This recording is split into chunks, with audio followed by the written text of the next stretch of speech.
From the Library of Congress and the Smithsonian National Museum of African American History and Culture. Okay. We're back on. Okay. Today is Thursday, July 14, 2011. My name is Joe Mosnier of the Southern Oral History Program at the University of North Carolina at Chapel Hill. I'm with videographer John Bishop on the campus of the University of Maryland, Baltimore County, to do an interview for the Civil Rights History Project, which is a joint undertaking of the Library of Congress and the Smithsonian National Museum of African American History and Culture. And today we're with Dr. Freeman Hrabowski, and I must say it's a real privilege and honor, so thank you so much for sitting down. Thank you. Let me have you start, if you would, just with a description of family, community in Birmingham, coming up as a child. You were born in August of 1950. Sure. I honestly believe I was as fortunate as a child could be, a child of color could be, born in the 1950s. I had parents who were educated, who were older, and who had been married 10 years. And so they were really looking for me. Fine Christian people, very hardworking, and we lived in a neighborhood, a middle-class neighborhood, with similar families. The emphasis was on education, on our faith, on values, and on building strong community among the people in that area. That was my background in Birmingham. Church was at the center of everything. Which church? 6th Avenue Baptist Church, the sister church to the one that was bombed, actually, in Birmingham. Tell me a little bit more, if you would, about your mother and your father and kind of your family's history going back. Sure. My mother and father grew up in rural areas, and as was the case with so many people in the big city, they had come off of farms. Mother was born in 1916. My father was born in 1910. And they had actually met in college. My dad had been away teaching because you could teach after 2 years, had come back, and it was in 1938. My mother had transferred from Alabama A&M, where she'd gotten the first 2 years, because that was as far as they went at that time, and she wanted to continue on to get the bachelor's. And so they met in Montgomery at Alabama State, a few blocks from the Capitol there, and they were married in 1940. And one had come from Wetumpka, Alabama, which is outside of Montgomery, and my father had come from Sardis, Alabama, Lowndes County, outside of Selma, in fact. And my father had lived on land that was a part of a larger plantation, which had been a part of his family. And it was my father, Freeman II, whose grandfather was the son of the plantation owner, right? And my grandfather, Freeman I, was the first one born after slavery. And if you think about it, it literally was from the 1870s to my dad in 1910, and then he was 40 when I was born, and it's right there. So you have that period very quickly. Mm-hmm. And your father's employment in Birmingham when you were born was, and coming up was? My father had been a teacher, but you could make a lot of money as a man of color teaching, and so he left it to work in the steel mill because you could make much more money over time. But Dad had special skills. He was really good in reading and mathematics, and so not only did he work in the steel mill, but he did the reading and writing for his white supervisor, who did not have a high school education. Behind the scenes, he did that work and got paid for it. And then he worked for the railroad, and he also did some of the reading and writing for a supervisor there. And then he worked in with the families who were grieving in a funeral home. So my dad worked 3 jobs. My mother worked 3 jobs. She taught in the day, and later on taught also GED in the evenings, math and English. And she sold insurance, and she tutored kids, and sold snowballs in the summertime. So they were very entrepreneurial. Which mill? The steel mill? Stockham Valve and Fittings. Stockham Valve and Fittings. And my mother was at a school very close, Shields Elementary. But we grew up in one of the 2 middle-class neighborhoods of Birmingham. We grew up in Titusville, Titusville. The other neighborhood, of course, was Smithfield. And it was a very special place. Siblings later or no?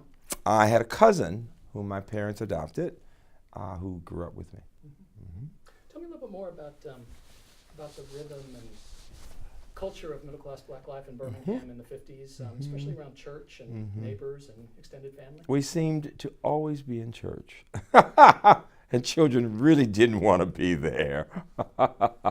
But we were very involved in all kinds of activities. The youth fellowship, the Baptist training units, the choir, going on trips and camps, Bible school.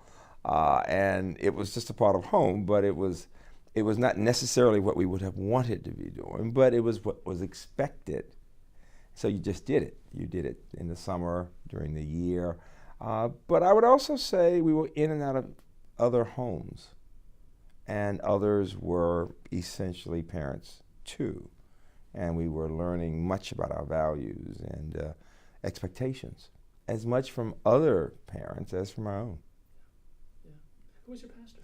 Reverend John T. Porter. Now, he came when I was 12. Before him, it was Reverend Goodgame. But at age 12, he came back from Detroit. But he was a favorite son. He had grown up in that church. He had gone to Alabama State himself and had the Morehouse experience and was an incredible man. He came back, he was 32 and I was 12. And he was an incredible pastor. I think my speaking skills come from listening to him all the time. And he was amazingly accessible. He spent a lot of time with the teenagers, with the kids, talking about everything in ways that even our parents wouldn't talk about them. And it just made us very close to him. He and his wife, in fact, she had graduate degrees in music and voice from NYU. And so our church was very cultured, as we would say in the South. We grew up with piano lessons, and you'd hear Bach in church. And so it was different from what the larger society may have thought always happened. It really shows the diversity within the black community. Well, indeed, and I wanted to ask, did a couple things. One is, looking back, did your family have a wide array of neighbors, family, persons through the church who had a wide class background? Or was it's a fascinating question. It more sort of a more narrowly defined middle class? This is very middle class, very middle class. But understand something, the middle class had people with graduate degrees and the few lawyers and physicians. But the middle class also included people who worked for very wealthy whites. It was very interesting when I think back. So if someone was not educated, that person was still very polished because they had been around the best of whites. And so they might travel to Europe with their employees. And they were the beneficiaries of the exposure that wealthy whites were getting. And so they had their own contribution to the community in very interesting ways. So we had a combination. Most were teachers, and the women were teachers. In some cases, the men were teachers. But sadly, if you wanted to make more money, you didn't, unless you were a principal, and then you made a bit more money. And we had principals in the neighborhood. But so you had that kind of. Now, I will say, my parents were constantly helping people who were not educated. We were constantly working with kids to get them into college. My mother would fill out the financial aid forms all the time and work with them on applications and essays. But even more than that, because mother worked on the GED, she was working with parents of kids and pushing families to send their kids to college. And not just relatives, but people in general. And my father was very good at advising men. Women would always say, you need to go talk to, and in Birmingham, the name was pronounced Hrabowski. You see, I say Hrabowski because a Polish professor said your name is not Hrabowski with the spelling. But there, often My parents served as advisors or counselors to married couples when they were having problems. So they were everything from marriage counselors to helping people get into college. Did your dad have a title in the church? He was a deacon. Yeah. He was a deacon. And I'll tell you what was significant about 6th Avenue when they were building this really big church, when we were moving from 6th Avenue and 16th Street south to out to the Titusville area, more so in a modern church, because UAB was going to be taking over all that area. A number of the families were asked to put up their mortgages for the church. And there is a wall in the church with those families' names. But this is how closely connected the church and the families were.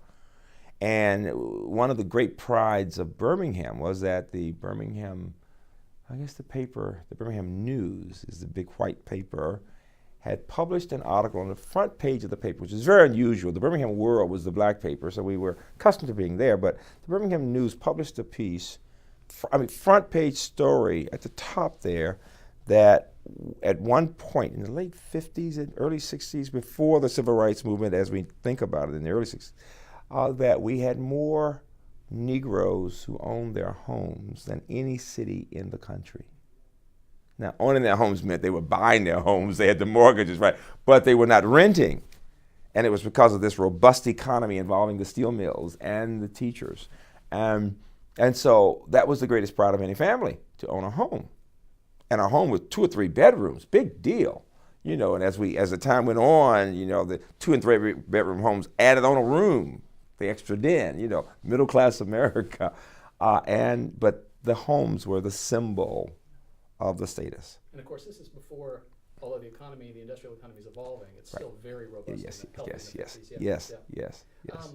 In that kind of urban context, would you have had white acquaintances coming up? Oh, absolutely not. I had never met anyone white. I simply knew that white children were considered smarter than black children.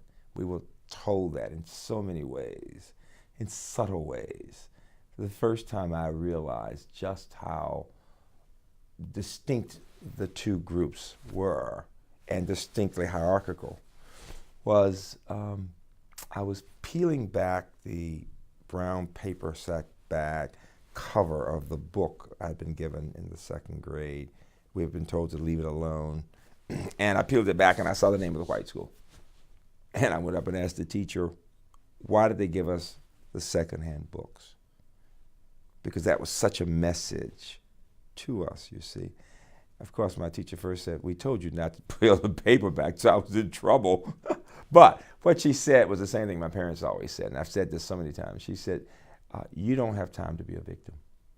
Get over it. You don't have time to be a victim. The book may be second rate. You are first rate. You are a child of God. Get the knowledge and keep moving. Powerful, powerful message, which I didn't want to hear because I was upset, right? And while it may seem that she was being harsh, she was preparing me for life. Absolutely preparing me for life. Focus on the real things, the things that you can change. You should stop for just a sec. We're back. Mm-hmm. We're back after Yes. a very short break. Mm-hmm. Dr. Hrabowski, I wanted to ask, you were just mentioning schools, but Yes. before we do that, you were also Mhm. mentioning sort of this political, I don't know if that's quite the right word, but this message that a teacher gives to you about, Mm-hmm. we're in this circumstance, but we're going to Mm-hmm. forge ahead with a certain Yeah. kind of, Sure. assertive Yes. mode of practice. Mm-hmm. Was your house, were your parents, was your church community sort of actively political, say through the racial questions of the 50s? Was that something that was around your dinner table? Did you hear it from the pulpit? Right. We heard about political issues and race matters all the time. My parents enjoyed being race people. I think my mother was probably most proud, was proudest of the fact that she had been fired in another school system because she tried to organize teachers in the late 40s to protest or to demand equalization of teacher salaries. Where was that? This is outside of Birmingham, one of the systems right outside of Birmingham. And people were appalled that she would do that. But as she said, she was just foolish enough to try, and she was indeed fired. But she was such a good teacher that within a short period, and this was right before 1950, and I know it because she wasn't teaching long. She got a job in Birmingham City, which was really the plum place, right? And then we called him the Negro superintendent. He was the director of colored schools. But Dr. Carol Hayes hired her. He liked my mother because she was very smart, and very comfortable with herself. And he hired her, and she worked there until she retired in Birmingham. Yeah. Well, late 40s was the time when those equalization efforts were underway, because obviously states were trying to see if they could somehow fend off desegregation. Yes. That's very interesting, though. How about your father? My father did several things. He was working with the men in the steel mill to get them to get their GEDs. So he tutored them, particularly in math. Dad was always very good in math, and he always loved teaching. So he was constantly working with these guys. And he wrote the Negro section of the Bulletin. I actually still have copies, and they were lessons about life. But there was this bulletin from the company every week or 2 weeks, and there was a Negro section. And so Daddy was one of the few literate people, and he wrote this section, advice to the men. And so he was doing that. And while he couldn't say openly in that bulletin, we know people are not fair here, he focused on what the men needed to do to support their families, the need for the hard work, for being your best.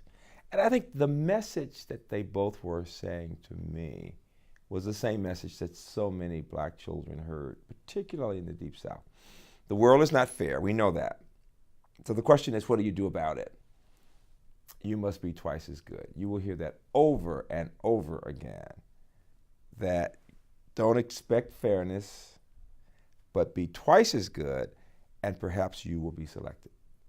That was just the way of the world.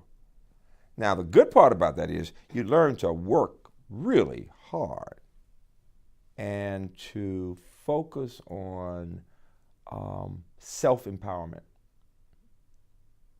You weren't expecting anybody to give you anything, which may sound old-fashioned, but I quite frankly use that same philosophy with students today. Not so much about twice as good, just working to be the very best. But what I say is twice as good in the sense that Americans need to learn to work much harder than people from other parts of the world. So it's the same thing for my white students as anybody else, for my women students, everybody. It's a great philosophy. Were your parents members of the NAACP? Oh yeah, very much so. NAACP, Alabama Christian Movement. Oh yeah. Very much so. Very proud members. Your father's college degree was in what field? It would have been something in education. Yeah, okay. Education. Mother always had, it was education too, but she was always with a focus in English. Yeah. At the mill, we're about to move on into some more of the active events of the 50s, but last question was, your father's age, would that have put him just beyond that period when there was active and for a while interracial efforts to do union work inside the mills in Birmingham? That would not, no, he would not have been a part of, no, would not have been a part of that. Tell me about, and you having been born in the 50s, I mean, it would have taken a while to some of these things sort of come to your attention, but what stands out in your mind as some of the first impressions of open social questions about race, maybe towards the mid to late 50s? Of course, you're a young child. Well, keep in mind that other than our going to separate schools and seeing those books, when I think back, we were very protected in many ways for a long time. That was the significance of the black middle class community. People worked to give us as many experiences as possible to make us feel as special as possible. It was only when we realized there was kiddie land. You'll hear even my friend Condi talking about this. All of us were aware that kiddie land was this great place with the big Ferris wheel and all the lights and all the children, and we'd all have to pass that when you went to a certain part of Birmingham, and And imagine a child seeing all these kids in there having fun, and we couldn't go. That was devastating. We always. And finally, there was a small, third-rate little place where you could go and have a party or something. But it was nothing. Really was not. That was bothersome. And as we got older and wanted to go to the movies, to the, whatever we call it, movie house, movie theater, whatever, we had, of course, to sit in the balcony, certain places to sit. And then as we wanted to begin to go to restaurants or places, we had to go on a side door. We couldn't go in, or we could go in and get a to-go, but not order and sit. And then when we went to stores to buy things, we could be doing something. If somebody white came up, we were to wait. And so more and more, my parents decided that they would just keep us from doing those things after they realized the impact. So the worst part was when you had to go to the restroom, and there was none, or you were thirsty, and there was a wonderful white only that looked really nice, and a dirty, filthy little thing, lower and awful, that we couldn't drink out of. Those were the kinds of things that said in subtle and yet not so subtle ways, we were a caste system. We were not equal. Tell me a little bit more about your experience as an elementary school student. Were you precocious from the get-go? Yeah, I was very fortunate. I think because I had old parents. My dad was 40 when I was born. There are a lot of advantages. They knew, they wanted me. They put all of their attention on me. I was reading at a very young age and actually going to school at a very young age. And I ended up finishing the first grade, just about to finish the first grade when I was 4. And the Negro superintendent was in the school. And I noticed that every time they had this big VIP, I would be taken out of the class and taken to the girls' restroom to hide. And the reason was that this VIP, Dr. Hayes, as he was Dr. Hayes, was my godfather. All the way back to when he hired my mother. And I should tell you, mother hid the pregnancy a long time, because if a woman was pregnant, didn't matter that she was married, she could not continue to teach. Mother was thin at that time, and she hid the pregnancy. She hid me with loose-fitting things up until almost April or May. I was born in August, and the big joke was, she always loved saying he was almost born in the classroom. He was born to teach. She did not want me to be a principal. She didn't want me in administration. She said he was born to teach. That's what, to her, that was the most noble thing you could do. And one day when I was hiding in that bathroom, really frustrated, embarrassed to be in the girls, I ran out. I got away from the big girl who was holding me in there, and ran right into Dr. Hayes. And he said, why are you in school, Freeman? And I said, I'm in the first grade. I'm about to grade.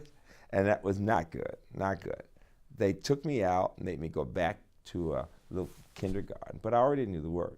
They brought me back the next year and hit me again, because you're still in first grade 5. So I spent when I was 5, teaching other kids. I always got a couple of slow kids and working with them on words and things to keep me busy. It was great. So it was great enrichment. It really was. I was very fortunate. And I always say this, was I that smart? No, I just had great parents who were educated, attentive, knew how to teach. They emphasized reading and math, ideas, talking. They allowed me to discuss issues.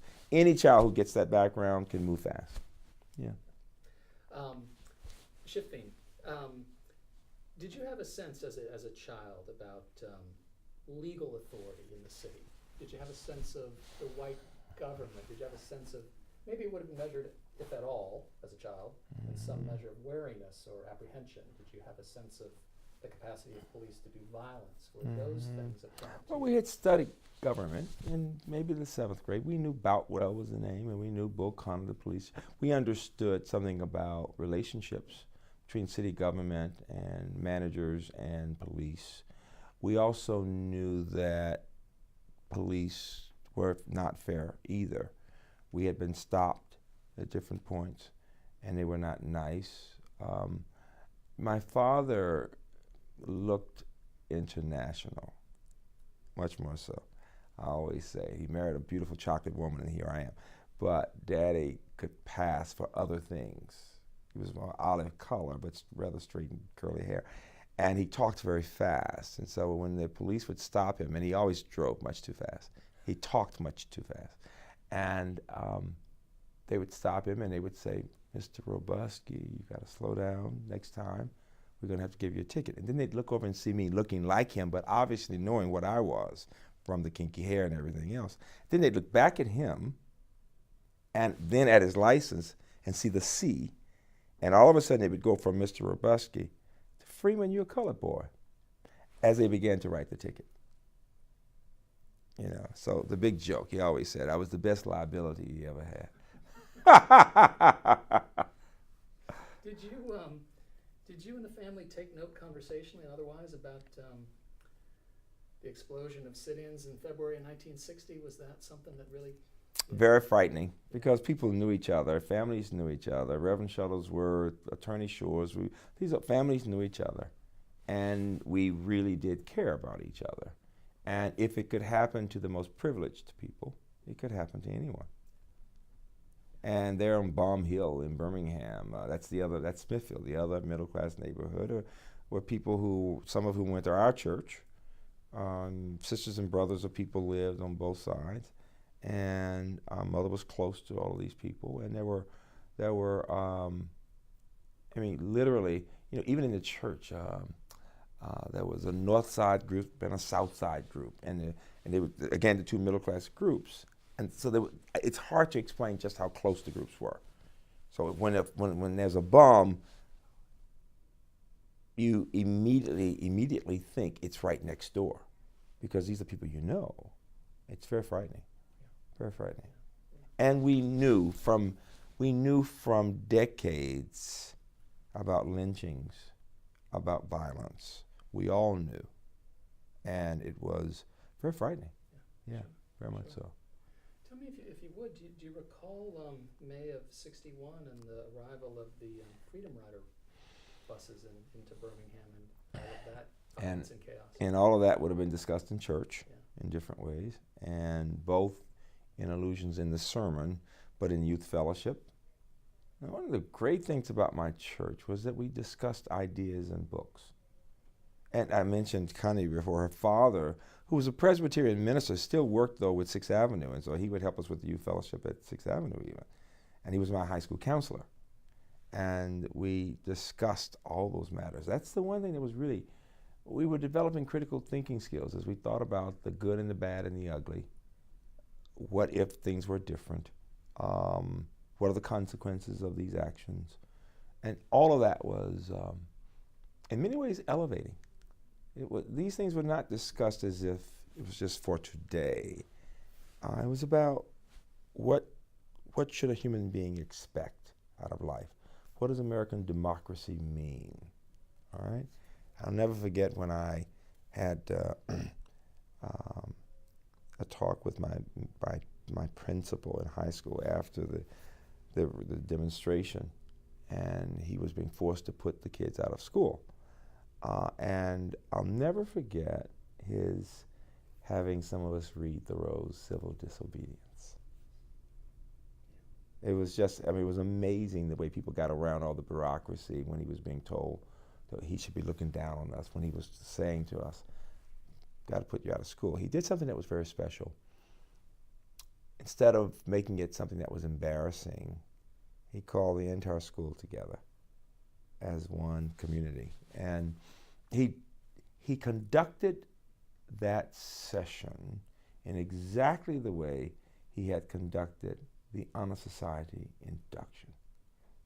And it brings tears, because he was absolutely brilliant. He was determined that those of us being suspended would know it was a badge of courage.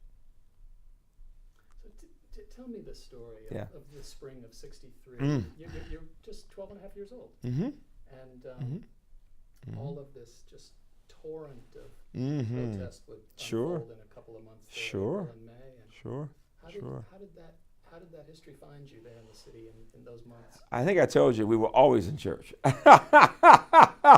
And I make students laugh sometimes because I say, I am not going to paint that as a picture where we were so happy to be there all the time. And I did not want to go listen to these different people from outside talk. I mean, and I'm sitting in the back of the room, and the way my parents could placate me was to let me just read my book or do my math. I love math. And so I'd sit in the back of the church because you had to be there, and I'd listen to a bit. And you learned to sing the songs, and the songs were good. But amazingly, when I heard this man say that what he was proposing, and that is involving children in the march, could lead to children being able to go to the best schools in our city. Now that got my attention because I wanted to see just how smart these white kids were. I didn't think anybody was smarter than I was. And to me, though, smart was not about what you're born with. Smart had to do with how hard you were willing to work. My parents had to sometimes punish me for not going to sleep. I mean, I just wanted to keep working, and they were worried that I was working too hard. So, and to me, that was smart. When you work really hard and you achieve a lot, and you make A's not because you want the grades, but because you dare to know. All right. And but when he said that, I said, "Now that's worth listening to." Do you remember who that was? And I said, "What's the guy's name? What's this man's name?" They said, "King." It was my first time. I'll never forget. I said, "King? What a name, King."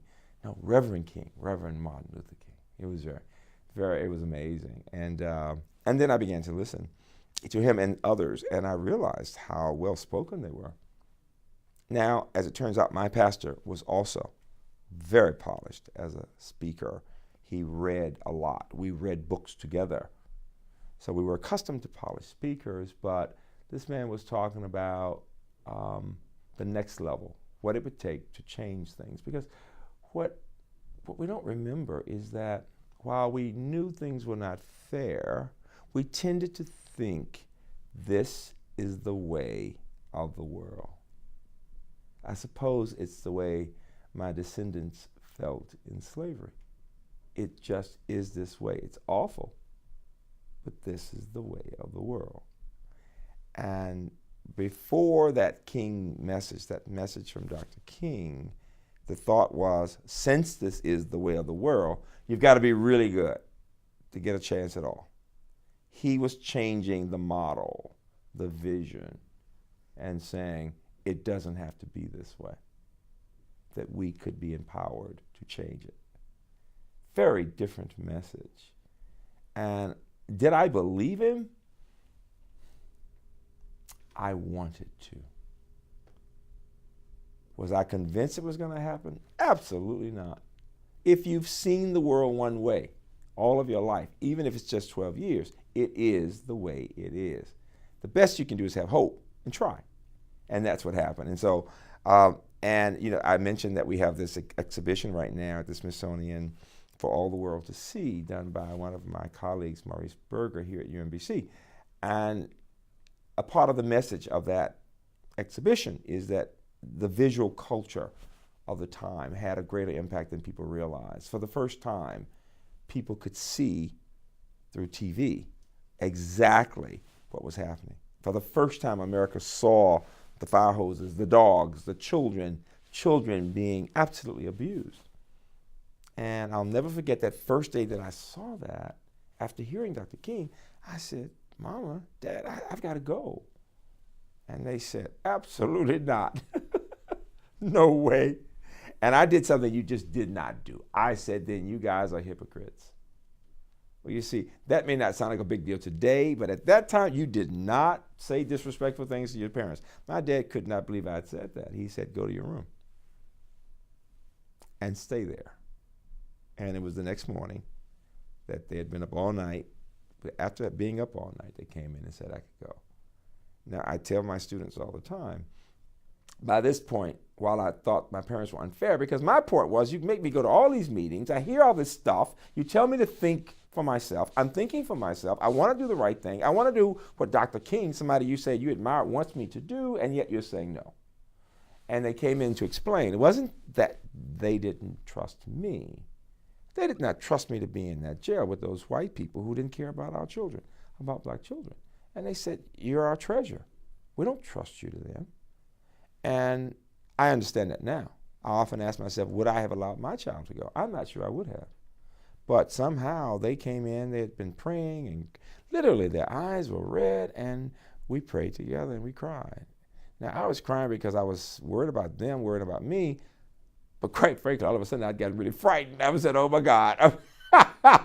And my cousin, who was in the other bed, was laughing because he said, no way am I letting those dogs bite me. I am not going. He was 2 years old, and he said, Freeman can be stupid if he wants to. So it wasn't that I was that courageous. I did believe in the cause. I had said I was going to go, and I couldn't back out. Let's just be honest about it. I wanted to go, but I was frightened. And this is what happens to people so often, right? And because I was in a higher grade, and kids below 14 went to the juvenile place, they chose me. And because I was asking a lot of questions in a little training session, they chose me to lead a group of kids. And I learned what that meant. You're singing the songs, you're leading people in singing the songs, and you're keeping the kids from focusing on the police officers, because the police officers were trained to try to upset us. And if you ask any black kid, probably any white kid too, who is the one person that you really don't want anybody talking about? Your mother. And what were they doing? Oh yeah, they were just trying to upset us, because if they could show that we were throwing rocks or doing something violent, then they'd be justified in using the club or whatever. But if we were just walking along, very hard to justify the violence. Let's pause for just 1 second. Mm-hmm. We're back on after a commercial break.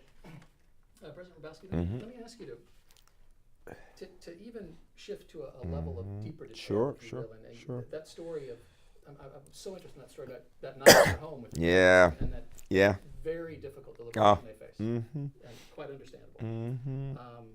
You mentioned that you would be drawn in as a leader of a student training group in nonviolent training. Mm-hmm. Can you stay at kind of that level Right. of detail and walk me through Sure. how you entered in, what you'd already seen in the streets, what Right. was happening, Right. where you had these meetings? Yes, the training meetings were at 6th Avenue Baptist, my church, which was the sister church, and we'd be bussed over to the other place. And different people were telling us things to expect. That some of the younger kids would get upset and become homesick. We had to work to keep them quiet and calm. We practiced the songs. I ain't gonna let nobody turn me around. And it's amazing how singing those songs elevates you and gives you a high purpose. And I can still hear all these children singing these songs. And keep on a-walking, keep on a-talking, marching on to freedom land. And amazingly, it gave you the strength to keep going, just to keep going. You didn't listen to the police. You weren't looking at cameras. You just focused. And I was to get there, and if allowed, I was to kneel with the kids and pray. Pray for the right to be a first-class American citizen. That's all.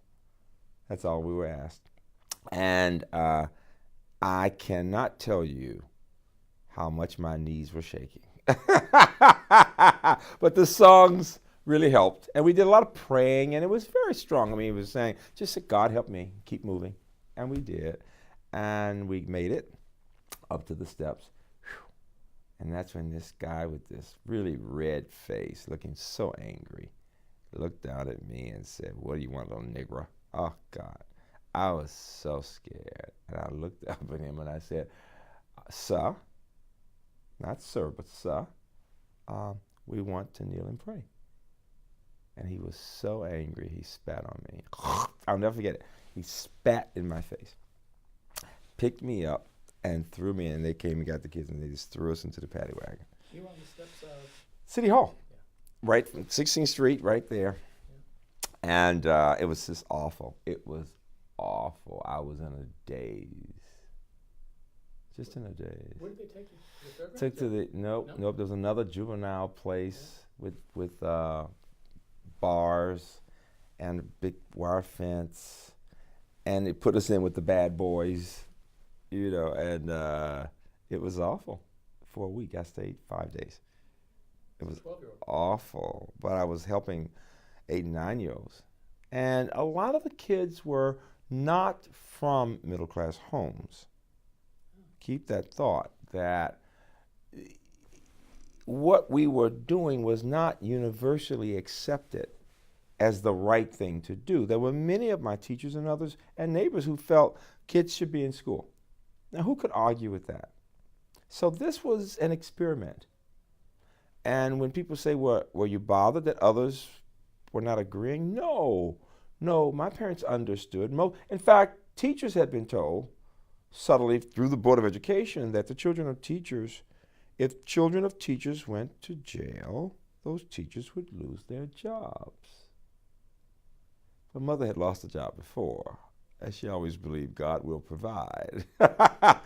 But so they would, and they'd been told people with mortgages that banks might, it was, you called it on. It was amazing, Mike, and we might lose homes. You just didn't know. So you could understand people who had something already invested not wanting to give that up for an experiment.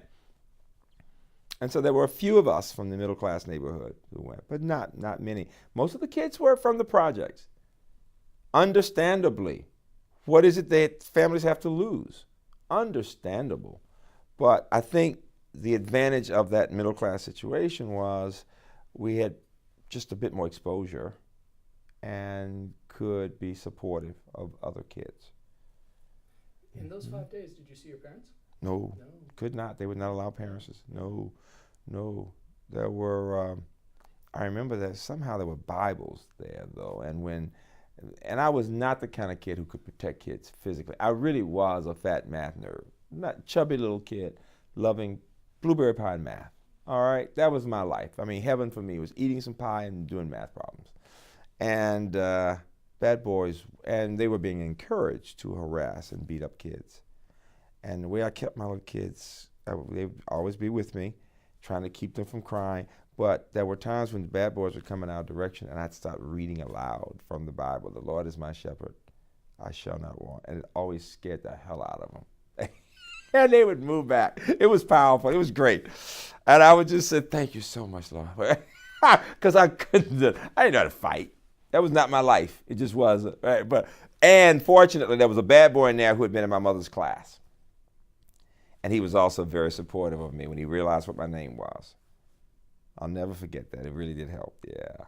And that was that experience. What the experience taught me was that even children can make decisions that can have an impact on the rest of their lives, and that children know the difference between right and wrong. And that children can suffer and be better for the suffering. It was an awful experience. It was so depressing.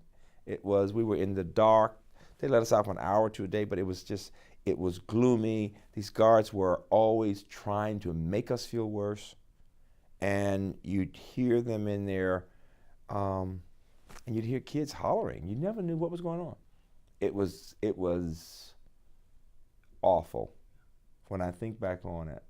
But one of those days when, maybe after 3 days or so, and families wanted to get their kids out, and Dr. King was saying, wait, he came with the parents, and they were all outside. And we were looking through the bars, and they were singing the songs. And he spoke, and he said, what you do this day will have an impact on children yet unborn. I'll never forget that. I didn't even understand it, but I knew it was powerful.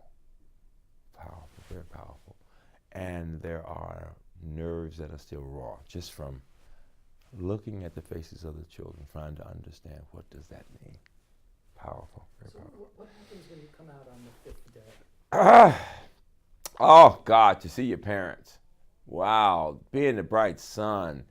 You realize how much we take freedom for granted. We all do. Just being able to go outside and walk around. You really get to see what prisoners go through. Oh, my goodness. Oh, just the freedom to do whatever you want to do, to go to the store. It was amazing. It really was. And I wanted to get back to school. I was an A student. I wanted to be in school. And I'll never forget that as soon as we got back to school, well, I'll never forget, we got back to school, and within a day we were back there, and that's when the notice came. We had to be suspended. Oh, and suspension was like an embarrassment.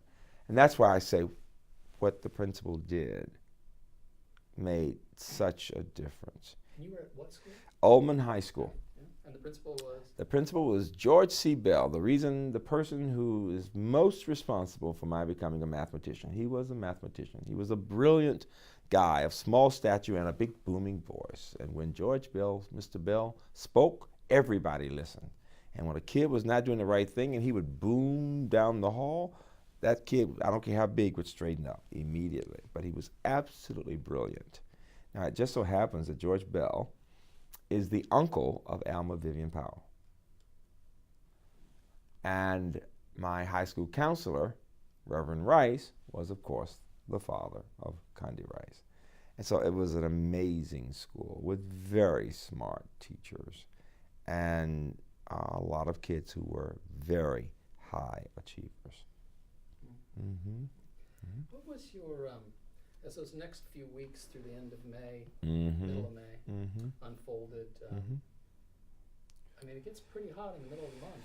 Finally, federal troops come into the city after a very hot period of a day and a half. Yes, and I should tell you, academically, Mr. Bell had worked quietly with teachers to find ways to make sure kids could get homework at home.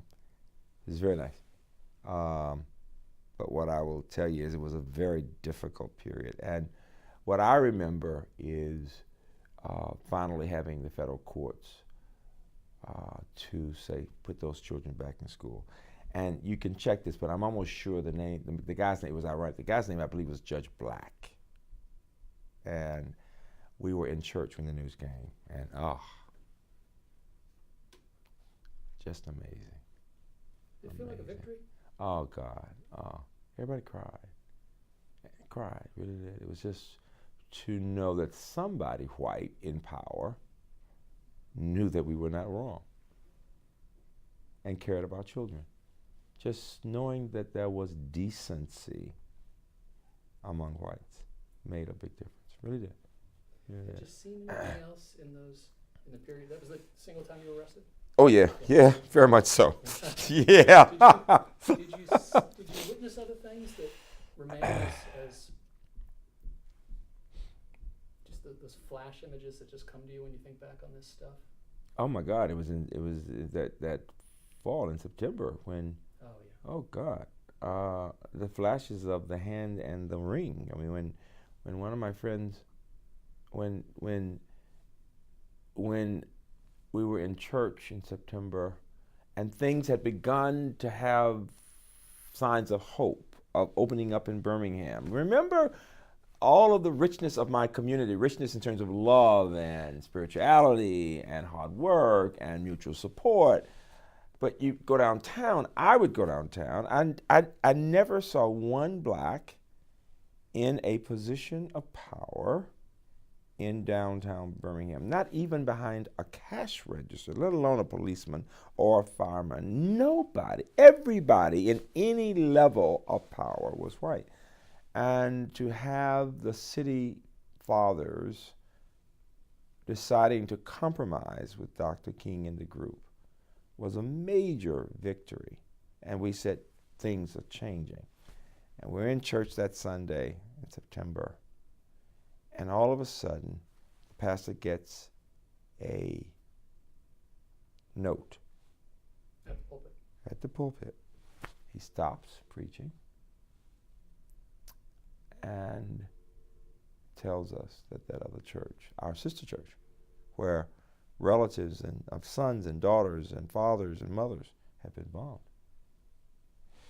and didn't know how bad it was. It was just shock. And he said, please don't rush out. But it was the first time we'd ever seen church stopped in the middle. It had to be bad. People started driving in that direction. Mother and father took us home because we didn't know whether that meant the next church was going to be bombed or whatever. And as it turns out, I thought back to different friends, one of whom was Cynthia. And I'd seen her on Friday, and I've said this before. I remember her so well. She was always very kind to me because I was younger than other classmates. She was always very nice to me. So if I was 12, she was 14. And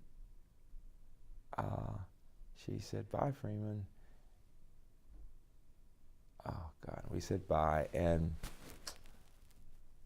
it seems to me it was she who said, "See you Monday. See you Monday." Yeah. And I knew she went to that church. And mentioned, so all these names, and she was one of them, but I saw her face there at the school. And when one of the girls had been given a ring that morning by her father, and they were not able to find her, and then found that hand. And everybody knew that hand with that ring. We had nightmares for years. It was like war. It was just awful. My parents said to me when I asked if I could go to the funeral that I could. And I'll never forget, I was to leave school. My parents had given me a notice, and my principal saw me, and this is education at its best. He came up to me and he said, "You're representing us today." And he looked at my tie, and it was not dark enough at that time. You really were supposed to wear dark ties to funerals. And he took his tie off and took my tie off. He tied his tie on me. It was amazing, the small things people can do to make a child feel special. And I'll never forget the 3 coffins with the nieces, the youngest of the 3. I think she was 11, McNair, in the middle, smaller. I'd never seen a coffin that small. It was awful. It was just awful. And Dr. King said, he said, life, what you need to know is that people who were the naysayers were saying that church was bombed, those girls were in those coffins because we went to jail. We upset things. And that's what happens. And they tried to tell us how mean-spirited, how awful people can be. These were blacks saying that. And here's Dr. King back, taking responsibility. And he looked into the faces of those parents and said, life is as hard as steel. As hard as steel. In other words, I don't know what to say. It's just so hard for all of us. I just remember that. I do. I really do. And I'll tell you what gave me hope in the midst of the darkness. It was the first time I'd seen whites in my church. There were rabbis and priests and Baptist ministers from it was amazing. And they cried.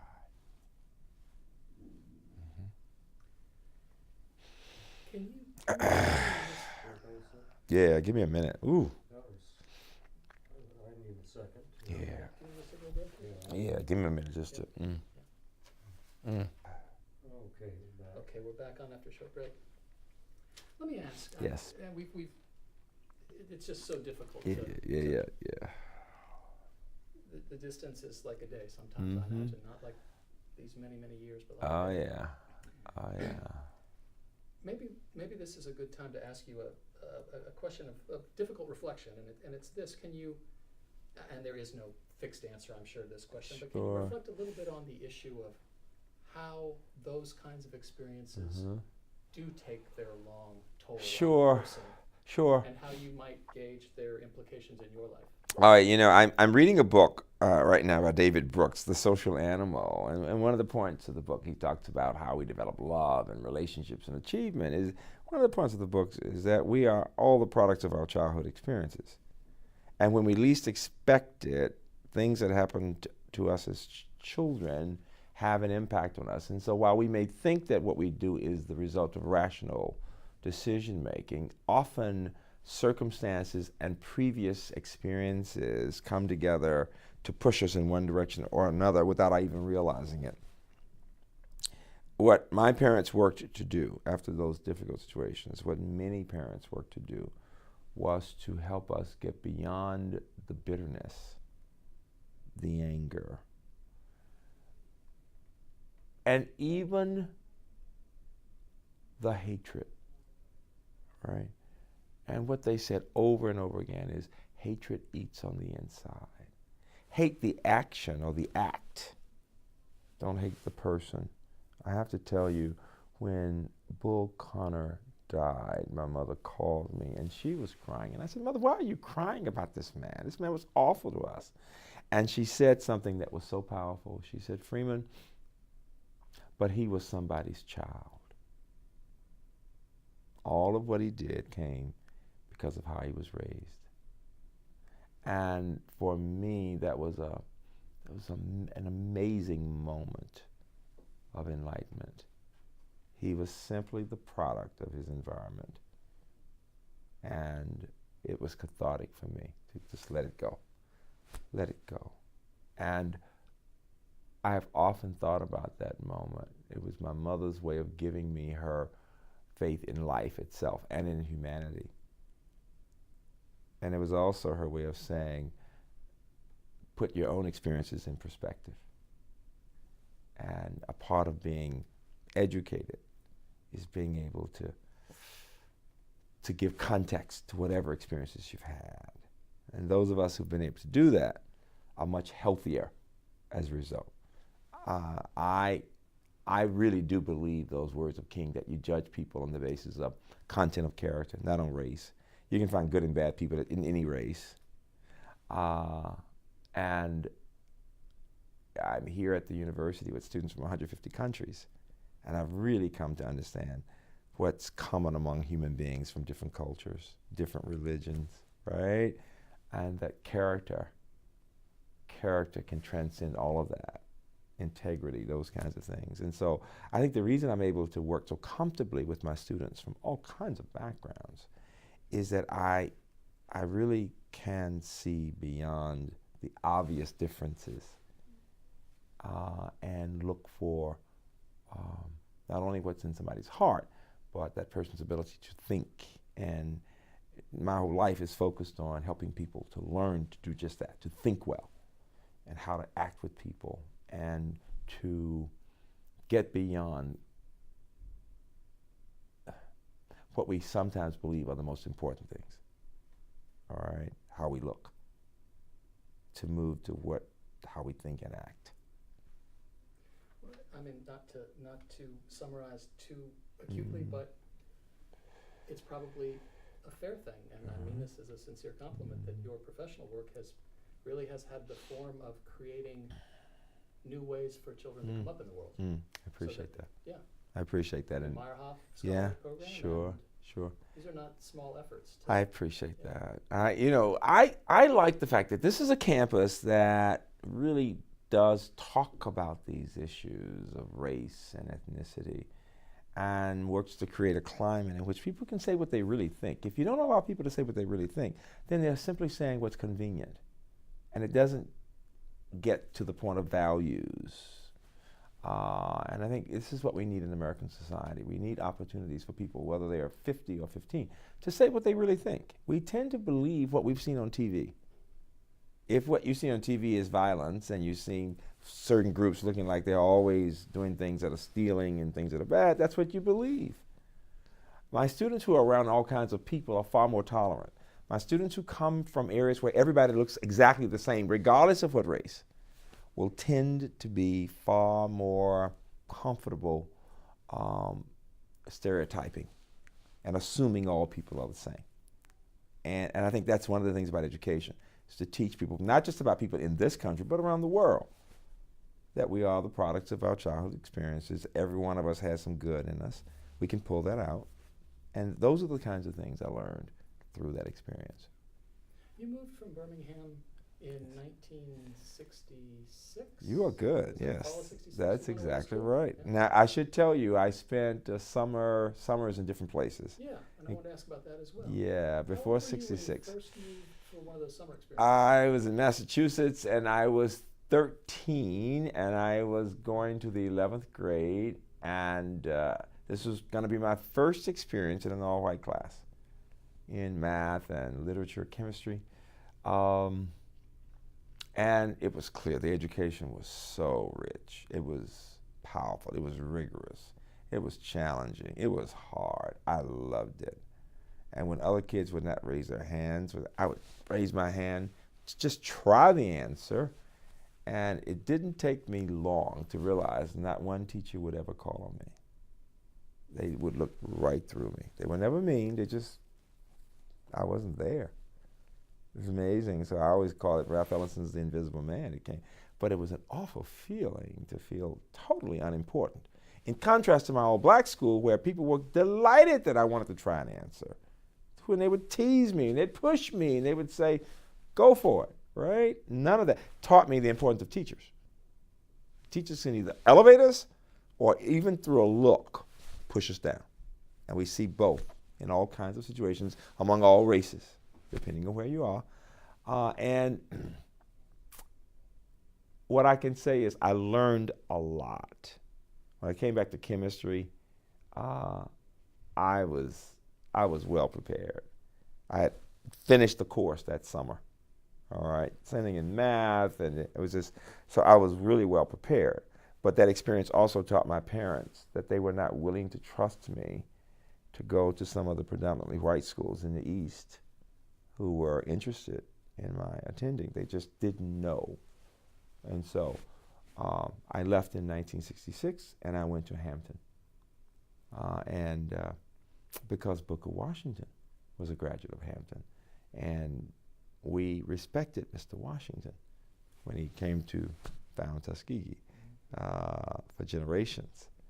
And it was an amazing experience because half my teachers were white at Hampton, particularly in the math and science area, and they were wonderful. It was the first time I'd been around whites, and they were so caring and decent, and they were there to help those black kids succeed.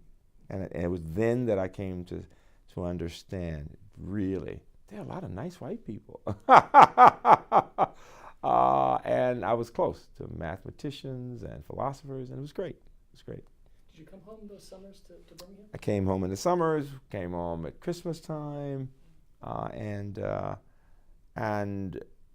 latter, and I actually decided after my freshman year to take a course at the University of Alabama, Birmingham. Took the next calculus course just to see what it would be like, and to see what education then, because some of my friends had gone to UAB and to Tuscaloosa, and it was an all-white class, and to my amazement, what I had found at Hampton became even more understandable. At Hampton, I learned that while I was best in my school, in the top group, and an A student, that I was not as well prepared as black children who had gone to either prep schools or to very integrated white schools in the North. Now, I told you, nobody's going to work harder than I do, all right? And the girl at the time that I liked was getting the top score. She was a geometry champion for the state. She had had Latin, which I hadn't had. She's just much better prepared. And so I said openly one day when she got 100, I'm going to marry her one day. And I did, by the way, 4 years later. But I was not as well prepared. It was clear to me that our education had not been as rigorous. I'd had enough education, though, that I could work so hard I could still get all A's, but they were not the highest A's. That first year, I had to work on that. But I came back to UA, and I wanted to see how well prepared those kids were, the white kids. And this was in the Cal 2, Cal 3 course or something, Cal 3. And It turned out that the average in the classes was maybe in the 60s, and I always got 98 to 100. And the guy finally came up to me, white professor, and he said, "Where are you from?" Well, because I was making A pluses. I was just better. What I came to understand was, it wasn't just that the education for black kids was not what it should have been. Those white kids from Alabama were not well prepared. Years later, as I look at standardized tests, I see exactly that. But I had no idea. I always thought their education was so much better. No, was not the case. And interestingly enough, when I think back, we had some really good teachers, some of whom had gotten grad degrees in northern states because they couldn't get them there. So we had a solid education, and I had better than most because of the other experiences from Massachusetts, an NSF program at Tuskegee. My parents were constantly giving me these extra experiences, and we read everything. So that was really solid. We were reading all the time. When I say it was not as well prepared, I had through pre-calculus, but my top kids at Hampton had calculus in high school. I hadn't had calculus. So when they took it, and I was taking it for the first time, they had already had all of that, those kinds of experiences. But my point is, we all suffered because of segregation. When you've got to put everything separate, different administrations, you're spending money where it should have been on those kids. And we didn't realize, not just black children, but white children were not getting the best either. Tell me about how you watched Birmingham evolve. I guess beginning in '66, it'll be this kind of pattern. Yes. Because you're in college and then graduate school 5 years after that. So I guess it's probably a pattern of periodic visits, summer and regular visits over the years. Sure. Your parents' lives are Sure. moving on. And Sure. I'm just interested in how you watched the city change from that kind of lens, that in and out lens. I saw more and more of my friends going to predominantly white schools in Alabama, to UAB, Tuscaloosa, Auburn, and becoming connected to those places while others continued to go to the HBCUs. But I think I was most proud, I was really proud of Birmingham when Richard Arrington became the mayor, because how many cities had a PhD in science as a mayor? That said so much about progress we had made. It really did. And I continued to know my city primarily through my church, 6th Avenue. And more people were moving to UAB, doctors, people in med school, and they'd come often to 6th Avenue. And I saw this influx of people moving to Birmingham because of the university, biggest employer, and well-educated people. And I saw those changes. At the same time, I was assuming that the violence I saw in northern cities was not occurring in places like Birmingham, because there wasn't that level of violence among blacks on blacks, until I got back there and saw the same thing I saw in cities in this area, I saw there in Birmingham. So on the one hand, you have the progress, more educated people going to the universities. On the other hand, you've got the underclass killing each other. Same challenges you face wherever you go in the country. And it was that dichotomy that was, and continues to be a major problem. And of course, Birmingham's demographic shift, because the city boundaries aren't that big. And all this has happened in the 60s. Yes. And people have moved, that's exactly right, into the suburban areas. And more the Birmingham City schools have become black. And before, Phillips and other places that were white, and you had a few black kids. And some people have said, why didn't I go to integrated schools that I could have? Well, I think I was in the 10th grade when we finally had integration. Again, my mother simply didn't trust me to be in a school with teachers who didn't want me there. And I remember so well when my friends who went to my church integrated Ramsey High School and Phillips. There were all kinds of problems, but in those moments of just desegregation, just as was the case with the University of Alabama, very decent whites were their parents, and they became violent. They threw things at these children. You saw the worst of humanity. And understandably, my parents did not want me being a part of that. No. even if the education was supposed to be better, what my parents who had been teachers knew was, if teachers don't want you there, you don't get the best education. You just don't. Now, there were some decent people there, of course, but how would you know who's willing to get beyond prejudice and just help a child? That was the issue. Mm-hmm. Tell me about your effort to create the Meyerhoff Scholars Oh. Program and what that does. Sure. And what that vision is. Sure. When I went to the University of Illinois after graduating from Hampton, I noticed that, of course, there were no black faculty, and there were only several of us in mathematics, and others were not doing well. And people didn't expect me to do well. I remember, I tell my students this story all the time. I earned an A- on a test in topology, and the professor wrote on my paper, "You did surprisingly well." Now, remember I said my mother was in English, and so I went up to him after class and I said, "Why the adverb?" And he didn't know what I was talking about at first. And I pointed to the word, and he simply turned red. And he said, "Well, it's because you're from a small school." No. And it was at that point, I remember that second grade experience. I could decide I'm a victim. The man doesn't expect me to do well. Let me get out of here. And I remember that same statement, "No time to be a victim. Don't let this man define you."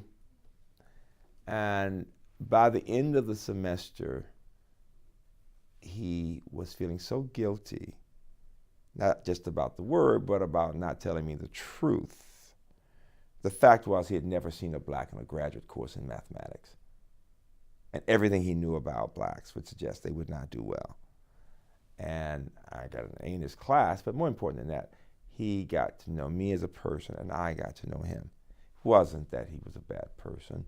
We expect from people what we're accustomed to seeing. And that was all it was. But all of that showed me that we had a problem. You don't have many blacks in math and science. When I went around the country trying to find one predominantly white university that was educating at least 10 people a year, and all of science and engineering that would go on, who would go on to grad school, couldn't find one. And fortunately, I had met Bob Meyerhoff, who is not black, he's Jewish and a philanthropist, and we had conversations about black males, and he wanted to make a difference in that group. And we married the two ideas of black males, underrepresentation in science, and started this program with an eye towards seeing, what can we do? Can we create a program that has those elements necessary to ensure that students of color would not only succeed but excel in science and engineering? And we were defining excelling as doing so well they could go on and get PhDs from the best universities in the country, and MD PhDs. And it has been an amazing journey since 1989. And now we have hundreds and hundreds who've actually earned PhDs and MD PhDs.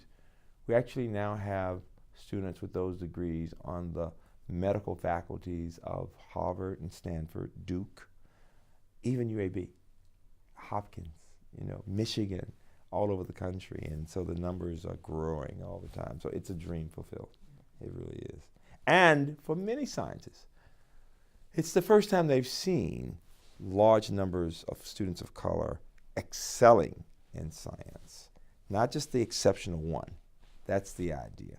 We've had an exceptional one since Tuskegee and George Washington Carver.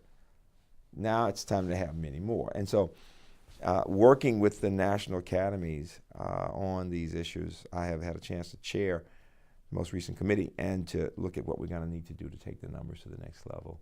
And all of that comes as a result of, when you think about it, when I think about it, of the hope I got from those experiences as a child. And the notion again, and I've never said it this way before, that just because it's this way doesn't mean it has to be this way. Now, when we were doing the Meyerhoff, it never occurred to me to say that, and yet all those experiences from before, if we could move from my not being able to sit in a classroom with whites to my being president of a predominantly white university from age 12 to age 40 in 30 years, why couldn't we move from having no blacks with PhDs in science to having many. So it's amazing how one experience does inform another. It's very interesting even to me. Let's pause just one quick sec. That is really, yeah. We're back. Yes, Finish up yes, today, yes. President Hrabowski, thank you Yeah. for all this generous Sure, time. sure. Let me invite you to reflect a little bit here as we close on how you kind of take the measure of the history you've lived through and thought so much about, and the work you're doing now, and how you knit those two things together to define your work and your vision as you look Sure. ahead. Yeah. You know, in 1963, only about 2% of African Americans had completed college. Today, we're moving towards 20%, 17, 18%.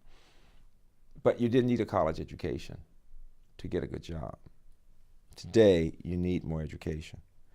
What was the civil rights movement really about? Well, in very basic terms, it was about people wanting to have the opportunities that all other Americans have. But it really is about more than opportunity for this reason. Today, people have the opportunity to go to college, and yet a lot don't. So what's missing here? It's about having families and communities that focus on education and on values and on dreams and the connection between hard work and reaching the dreams. This is where we are challenged today. Many families, black and white, don't necessarily know what they need to do to help their children to develop the skills they need, the values, so they can get the education. And without the education, they continue to be in the underclass. And so for privileged people of any race, all kinds of opportunities are available. So for those of us in that top group, 25, 30%, things are much better. They really are. And if we're not careful, we forget about those at the bottom. There is the challenge that we face, to not be duped into thinking these things don't matter anymore. I would say race still matters, but I would add on, I'm as concerned about poor white children as black children, that in either case, unless somebody teaches those children to read well, the future won't be bright. That's the issue we face, and history has taught us the focus on education and values can make all the difference in the world. Thanks for being so generous to invite us here and spend this time with us. It's been a great privilege. It has been a privilege for me. You are quite good. Both of you. It's amazing. It's amazing. Thank you. The videographer has such sensitivity, I felt him. This has been a presentation of the Library of Congress and the Smithsonian National Museum of African American History and Culture.